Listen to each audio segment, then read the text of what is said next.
So it's come to my attention that apparently we lost a battle against T-Series, and I didn't know this, which is bad because I do a lot of fucking Pewdiepie videos, and I figured somebody would have said something about this, but I haven't had any comments on it in any of my videos. I haven't seen it on Twitter or anything, so...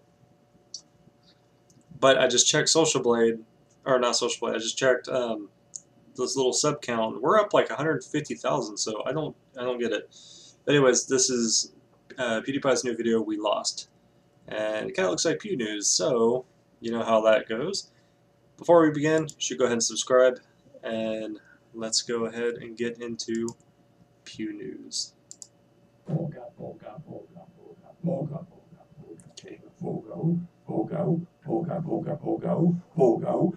Good evening, everyone. My name is Gloria Borger, and welcome to Pew News, the most reputable, respected, and news site.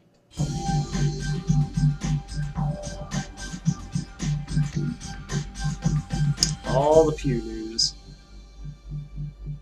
That's the sign of the apocalypse. Oh my God! Not again. I can't do another one. God damn it! The apocalypse 2 is upon us. I was waiting for him to cover this. Talking about this? Keep watching this video, and I will break it down. But first, a very important ad mid-roll will show here. Oh God, it's the apocalypse. Oh God, what am I gonna do? Fortnite pulls ads over YouTube. Oh God, not Fortnite.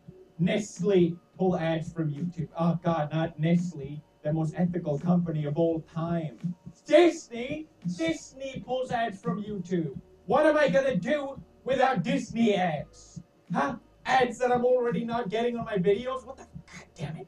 This is it. This is the end of Pew News. They're just gonna have to buy the merch that is available on a limited time only. I guess that's the only way for this channel to survive another adpocalypse. If everyone buys at least 10 pairs, then maybe I will survive. Now, Adpocalypse 2. Why are people talking about it? I thought it was like the third or fourth by now. Pulling away from YouTube. To understand this very complex situation, we need to go back. The way I first heard about this was in regards to another channel called Girls Couture Club, which we will not show there. No pictures. For those of you who don't know, Girls Couture is a YouTube channel. It's kind of like a modeling agency, I think at least. It's just a group of young girl models.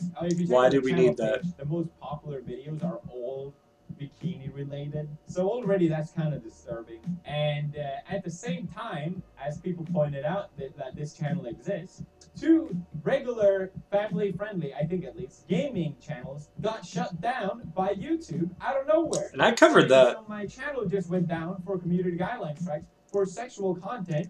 Y'all into Pokemon or something? That's right, Mystic7, who uploads Pokemon Go videos, got his channel terminated. Same thing happened to VileskyBub94, woke up with my YouTube channel terminated. Great, fantastic. Vilesky, who upload Club Penguin videos. But you're not going to show trader tips? That's fucked. Wondering, why did this happen? Is it because there has CP in the title? CP, which of course in Pokemon means combat points. But in other terms, it could also mean pedophile. No, wait, cat porn. And then you have Club Penguin, which stands for CP as well. As pointed out by Emperor11, YouTube versus CP.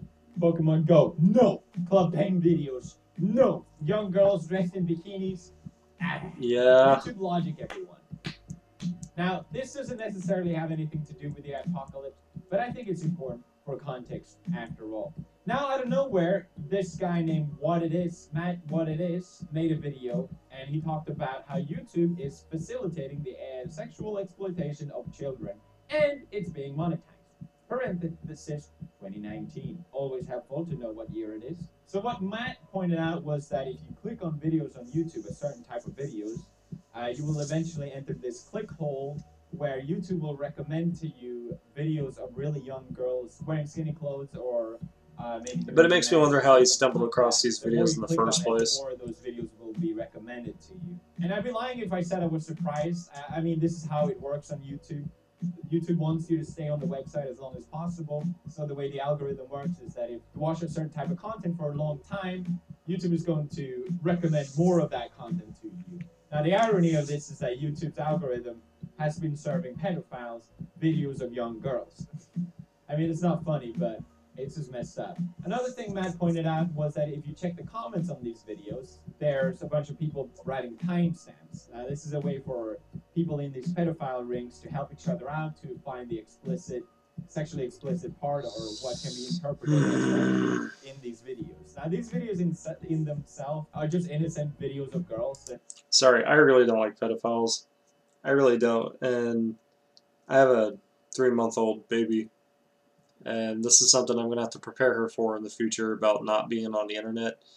Because I don't really want my kid to be on the internet unless it's like family stuff, I guess. Kind of like the few times I've brought her on here, I've done something with her.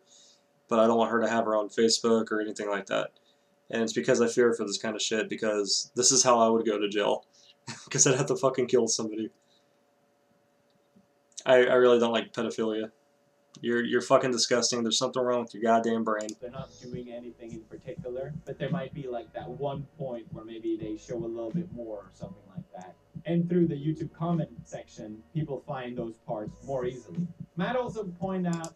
Also, I used to have a friend. We're not really friends anymore, for various reasons. But his name is Justin Singleton. He lives in Texas, North Texas. The dude is the same age as me. I am 28. He constantly tries to fuck 17-year-old girls because that's all that anything will touch him. That's anybody who would pay attention to him. He can't get anybody his own age. He literally preys on underage girls. It's fucking disgusting. He's actually been on my channel before I found out about some of this shit. And there's another guy, I used to be roommates with his brother. But, yeah, this guy I'm talking about, he actually, when he was 18, he molested an 11-year-old. And he didn't even go to prison for it. He got caught. He went to court over it. He didn't even get in trouble. I don't remember exactly the details, but it's basically a slap on the wrist. And he ended up, marrying this other girl, had a kid with her, named this baby Kal-El against the mom's wishes or whatever. I don't know how he got that sign, but she didn't want the name Kal-El. And then as soon as this girl becomes 18, he leaves his baby mama, abandons his child, the kid named Kal-El, and he runs and gets back with the girl that he molested when she was 11. He fucked up her entire brain. And a lot of people are like, oh, it's romantic because they found each other again. And I'm like, he groomed her. That's all it was. He fucking groomed her. Anyway, I'm done. Back to Pews. How the hypocrisy that these videos are actually monetized as well, showing ads on them. And the hypocrisy being that YouTube constantly demonetizing its creators while serving ads on this type of content. It's kind of annoying, but I think there's a bigger issue at hand here, which is, of course, this click hole of videos. Now, up until this point, I'm completely aboard with Matt, and I agree, this is just completely disgusting. Something obviously needs to be done about this. But somehow, this whole thing became, let's try and get ads to pull away from YouTube, and let's try and make that happen. And then I think what I'm going to do is I'm going to start contacting McDonald's and things like that. If you go to my video, YouTube is facilitating the sexual exploitation of children. In the description, I've included all the social media contact information for every brand that appears in my video. And voila, it worked. Advertisers started pulling out from YouTube because of this. Now, a lot of people asked, why is pulling ads from YouTube stopping pedophiles? Well, obviously it doesn't. It might raise more awareness or urgency to YouTube, but other than that, it just seems like you're just going to hurt everyone on the website. And that's exactly what he's trying to do, now, and has, for the most part, this succeeded. became that not just advertisers pulled, of course, but channels that uploaded family-friendly content with their kids in it got their videos demonetized. Jessica Bollinger, who pointed out that the videos of her 5-year-old son got demonetized.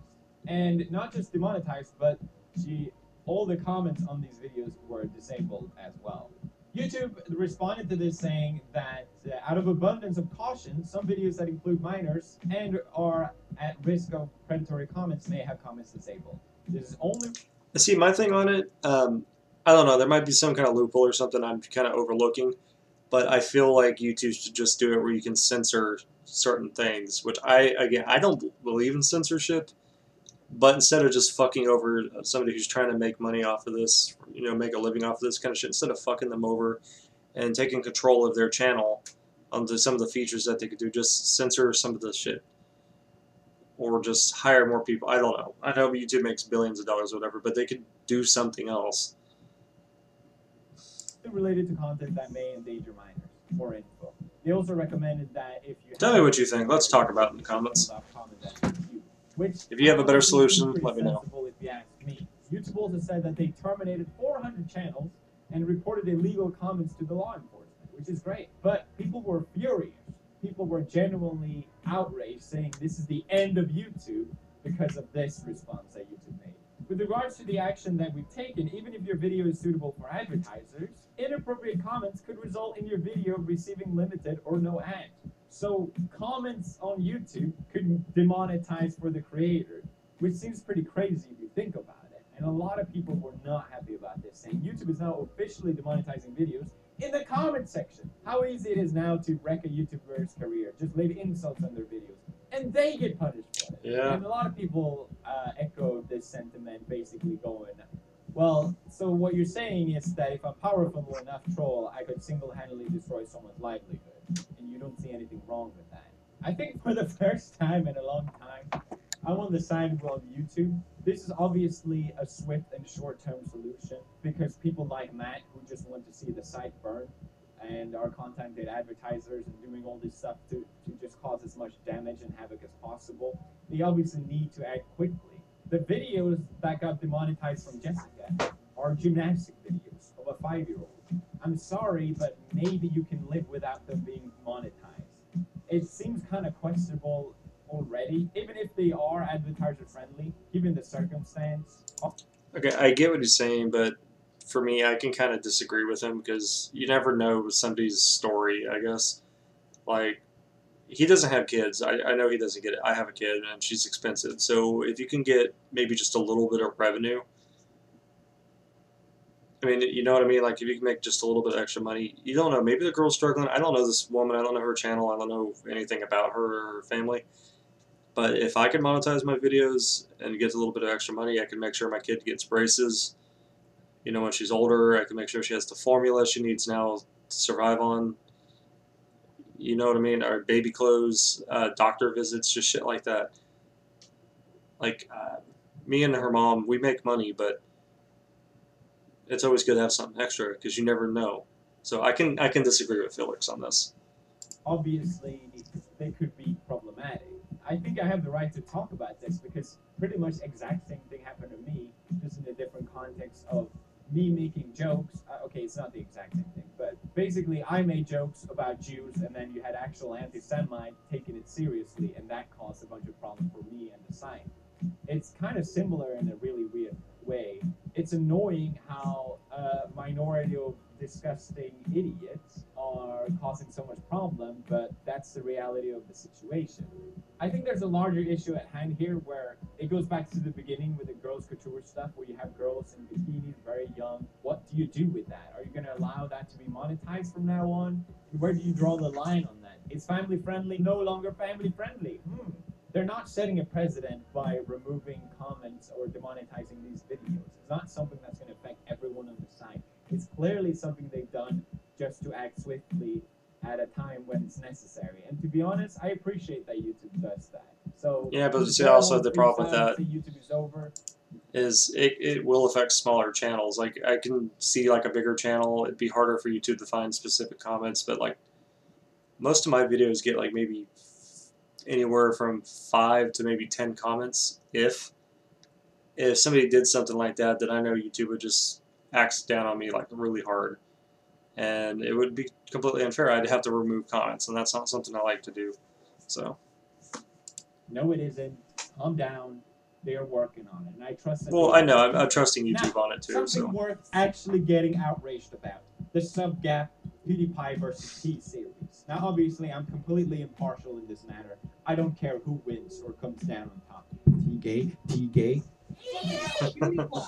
But last night, the sub-gap closed. Now, of course, viewer discretion is advised. What I'm about to show you is extremely disturbing. Gone. 69! Hey! oh my god. Oh my god! One! No. Let's go back up. No. Wait. 64! What happened? Thank you. Thank all of you. Tseries. You thought you had me, didn't you? YouTube, those sly son of a guns, decided to delete 20,000 subscribers immediately from my channel. The sub gap was at 22,000, and then very quickly they took over. T-Series actually passed PewDiePie in subscribers for 10 minutes. 10 excruciatingly painful minutes. Didn't even fucking announce Because that. now they got a taste of what it means to be number one. And that's all you're ever gonna get, T-Series. It meant nothing. Because you know what happened? Elon Musk came down from the sky and hosted Meme Review. And now, the sub gap is at 55,000. It's 150 now. PewDiePie is rightfully at number one again. I'm not supposed to give my opinion on that, of course, but he deserves it, goddammit. Next news. Reggie, the CEO of Nintendo America, had an announcement last night. Hi, Nintendo fans. Reggie here. By now, you may have heard the news. Yep, I'm retiring. How old Oh is no, Reggie? not Reggie Fils. 57 years. This guy is retiring at 57. God damn. All right, fair play, man. Just as you understand that... Wait, I'm sorry to pause the video again, but why did they delete subscribers? Because I know back in like December they announced that they were going to do that, but why did they actually fucking do that? He didn't really go into it. Nintendo always tries to put smiles on faces. Well, let me tell you, you put thousands of smiles on mine. As I head off in a couple of months to spend more time with my wife, my family, and my friends, I'm handing over the controller to Doug Bowser. In What? April, Doug will become the new... Is his name Bowser? Doug Bowser. That cannot be. Wait, right. for real? Nintendo of America's new boss, Doug Bowser, quickly turning to me. Doug Bowsett? Oh my god. Oh my god. Oh no. Doug Bowser. Don't do it, Reggie. He tricked you. He tricked you into early retirement. I ask you, with a name like Bowser, who better to hold the keys to the Nintendo Cast? What? That's the worst. Bowser is the bad guy. Does Reggie not know this? Does Reggie not know this? In April, I'll be dropping the title that's meant so much to me, President of Nintendo of America. But I'll retain one that means even more, Nintendo fan. Soy boy. No, I'm just kidding. It's a very heartfelt goodbye. I wonder if Chris Not Chan's everyone going to argue with shares Doug. sentiment. Soldier Boy, who claims that I made him retire. How could you, Soldier Boy? Bitch. Disgusting. Get out of here with Supposed your to cheap be ass, Princeton. broken up, I'm starting a over-expensive petition fucking right shit. now to put Soldier Boy in jail, because that's where you deserve to be. Funny tweet, but shouldn't you be in jail? Yeah, that's right, Soldier Boy. That's it for Pew News. Hope you guys enjoyed this episode. If you did, of course, check out merch. You don't have to, of course. Like, honestly, like, you don't have to or anything. I got no hands. That's it for me for now, however. Boga, boga, boga, boga. Oh my god. Oh my god. Nintendo, why? It's pretty funny though. I mean, good for you, Reggie Fils. Good for you. Hopefully you find what you need to go do. But anyways. Yeah, if you guys want to have a conversation about some of the shit that I talked about, that'd be cool. I'm up for it. If I don't get to your comment, I'm sorry. I might have just missed it. But I normally try to engage in every comment that I get. But anyways, thank you guys for watching, and I will see you guys in the next PewDiePie video. I'm about to record something else I'm really excited to do. It's Chris Chan related, so if you're into that, I guess I'll see you then. Bye.